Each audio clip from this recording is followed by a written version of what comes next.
The ice is melting in the North Pole, and the polar bears are losing their homes. Here's a story of a student who wanted to help the polar bears. His name is Sung-pyo Kim. Sung-pyo believed if he let everyone know about climate change and how the polar bears were suffering, that many people would start caring. Maybe people would donate lots of money to save the polar bears or stop climate change.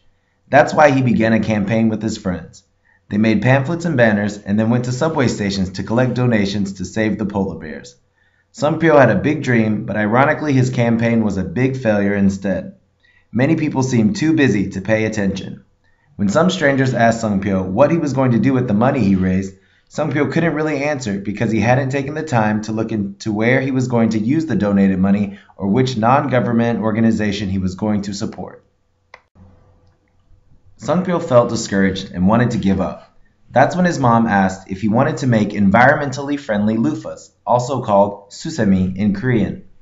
What his mom suggested seemed like a small task, and he had no idea how making these loofahs would help save polar bears.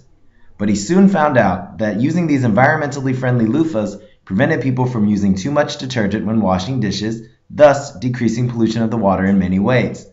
This in turn would help save the plants which grow using that water, and the more plants that grow, the more the amount of CO2 in the atmosphere decreases, which will lead to less climate change. Understanding this link, Sung-pyo began to make the environmentally friendly loofahs with his friends. They even named their group of friends the Polar Bear Club.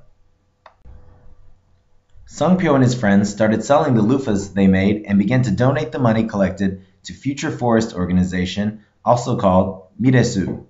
This is a group of people who plant trees to stop desertification in various regions. Sung-pyo and his friends learned a great deal about desertification, which is a common phenomenon in many countries. As he learned more about how to stop climate change, the club which he created on Yutheka grew to more than 100 students. There were only a few friends running the campaign before, but when he organized his second campaign, more than 50 students gathered, and the adults began to pay much more attention. Lots of people agreed to save energy and stop polluting the environment. Even after an initial failure, Sung-pyo has now become a great leader. It was all because he never gave up on his big dreams and started from something very small, such as making loofahs with his friends.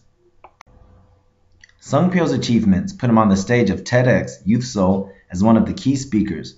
His club members kept on growing, and everyone now believed that the Polar Bear Club was indeed capable of saving the polar bears. And it started from the dream of one kid who decided to do something, no matter how small the action was. And eventually, he was accepted to the world-renowned Stanford University. Big dreams must start from small actions. Only then will you see a change. So how are you planning on contributing to stop climate change? And what is the one small thing that you are going to start doing today?